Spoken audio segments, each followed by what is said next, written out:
Hello viewers. Welcome back, all four of you. Okay, my name's Winston.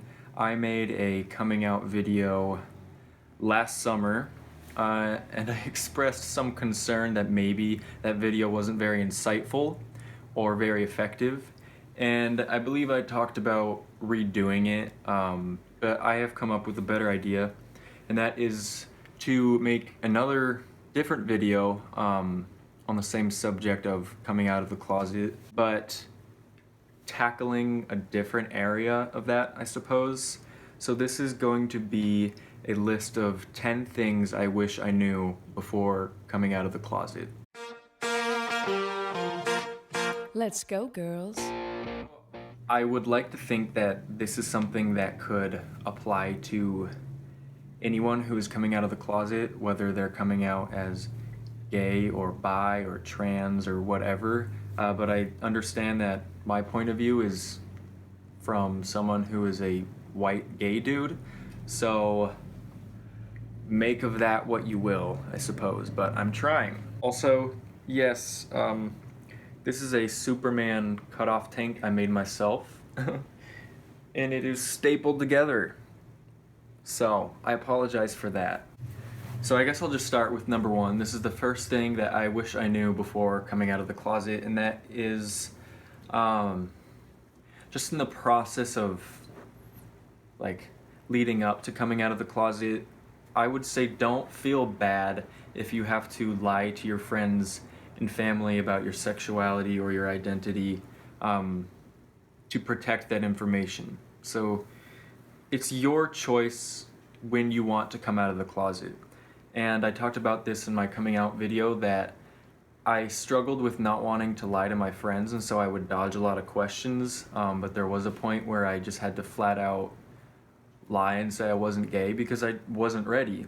And that can be kind of tough to have to do that, but again, you should have the power in this situation, and you should come out of the closet when it feels right. And so don't feel bad if you have to lie or dance around questions to people who are inquiring before you're actually ready. Number two is the first one is going to suck.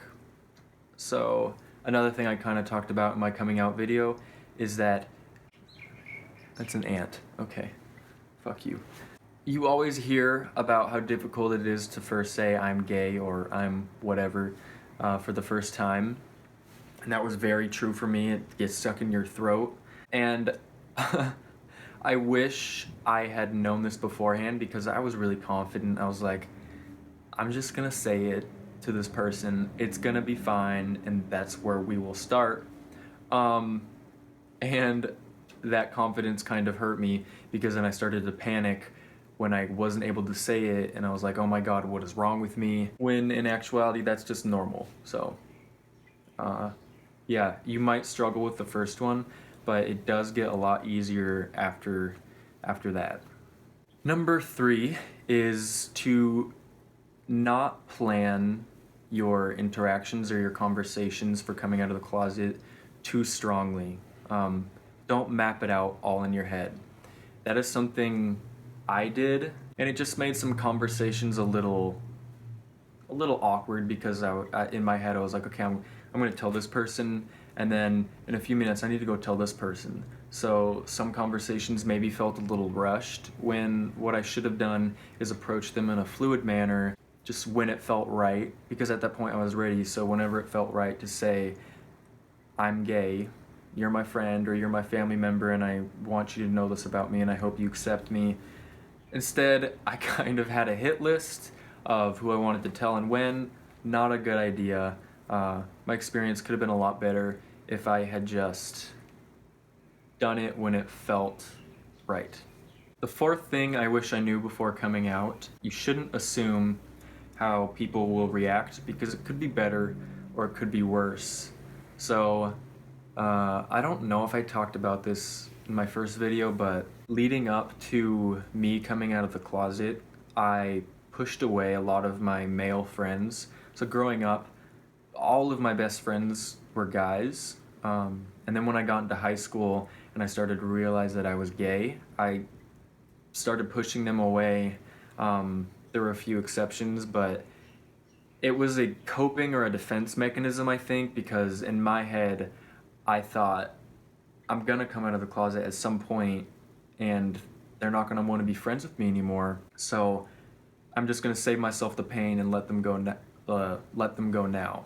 That was idiotic, because all of those male friends that I pushed away, they were totally fine with what I said. The opposite, though, like I said, could happen.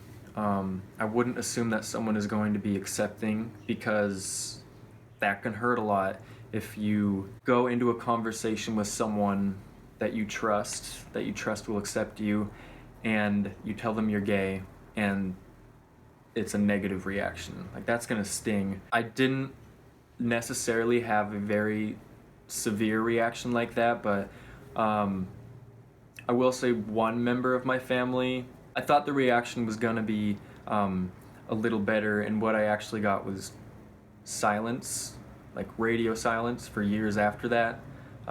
Recently, though, that person did talk to me about how much they loved the movie Love, Simon, and how important the message was, so they came around. That was pretty cool. But yeah, I wasn't expecting that, and I should have known that just with the way things are, not everybody is going to be super happy about you coming out. I'm trying to stand up straight, even though I am not straight. Okay, number 5, this kind of ties into the last one, is sadly you should have a backup plan. So I was a little reckless in that I didn't have a backup plan for like my living situation if things truly did go poorly. I mean, I had a pretty good idea that things wouldn't go poorly, and I was right. But I mean, there's always the off chance that I could have been asked to move out or just like disappear for a while. If that had happened to me and I didn't have a backup plan, that would have been really awful, and that does happen to people. And I'm lucky that it didn't happen to me, but yeah. Okay, number 6, I kind of spoke about this. People's opinions are not concrete. First of all, someone might seem accepting when you tell them that you're gay or bi or whatever, but they can secretly turn out to be the not in my house type, if that makes sense. Like, I'm accepting of gay people, but I don't really want to see it. Again, there was a person in my life who I love very much, but anytime I do something just a little bit gay, they get very angry about it. And that's not something I saw immediately after coming out. So I guess people's true colors can come through. You know, don't expect it to just stay the same throughout. And obviously, the opposite can happen. Someone can react poorly at first and then come around and be very loving and accepting. Okay, number 7. I think this is a really important one. After coming out of the closet, people can try to shoehorn you as the gay kid. And what I mean by that is they kind of create your identity in their mind as just the gay person.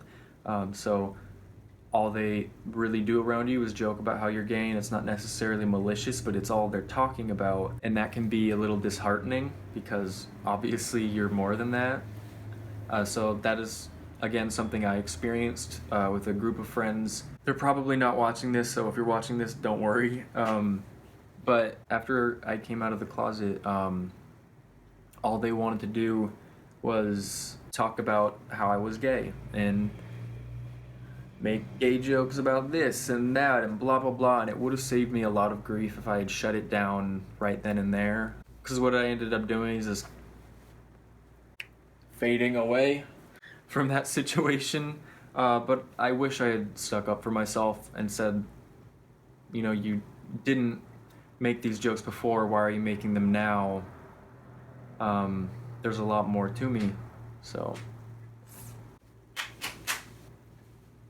I don't know what that was. That number 8.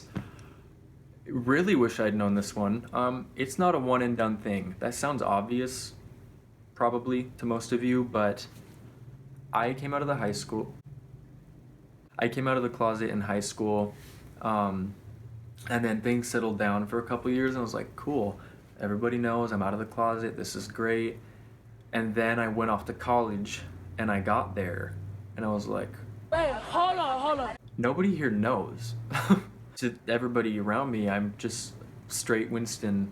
All these people in my dorm, like I got some questions about which girls I thought were cute, and I was like, oh, fuck. Round two, let's do this. So yeah, I wish I had known to prepare for that because that was a very uncomfortable situation. I hadn't been expecting to have to tell my story again. Number 9 is, I hope this makes sense. If you're lucky after a few years of being out of the closet with the world or the people that mean most to you, you'll start to forget that you're gay. Like, I had an epiphany the other day thinking like, what if I had been born straight? That would have been really weird. I probably would have been a douchebag. Might.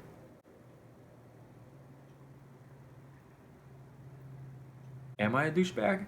No. So just, yeah, after a couple of years of things settling down, it was a really cool feeling to just be like, this is who I am. This is who I've always been. It's not gonna change. With that said, it's okay if, at least I think it's okay if being queer is a big part of your personality in whatever way. But it would have been nice for 15-year-old Winston to know, like, how old am I? 22. 7 years later, everything would have just been handy dandy, you know? Did that make, I don't know if that made sense. That makes sense, right? Yeah. And when I said, like, if you're lucky, I know a lot of people are not as fortunate as I am in that I can kind of forget about it. Like, I'm not reminded all the time that I'm the devil. So, yeah, it's just who you are. You don't think about it, and it's really rewarding. Finally, number 10, it really is so worth the relief that follows. I had a lot of anxiety leading up to me coming out of the closet. Even though I was confident most people would be fine with it, it's still a very scary situation, and maybe 100 years in the future, coming out won't even be a thing. But I wish I had known that I had no reason to be scared no matter how people reacted, because I felt so much lighter, as cheesy as that sounds, but it was the first time that I actually felt like myself. Knowing that now, I would have done anything to get that, even if people tried to kick me back into the closet or tell me something was wrong with me. It is so worth it. It's the nicest, like, it's just the nicest feeling to cross that barrier and just be truthful to yourself and people around you. Am I a guru? Okay, that's all I have. I don't have an outro. Yeah. Again, I just hope this helps someone who is in the closet for whatever reason and is looking for some advice. Rather than just me telling my lame story of how I came out of the closet, I thought I'd put together some hints that I would have really liked to have at that point in my life. And I think you'll find at least half of them helpful if you're in that situation. And if not, you can get a refund. Just, I don't know, unsubscribe. Please don't. I don't have many of you.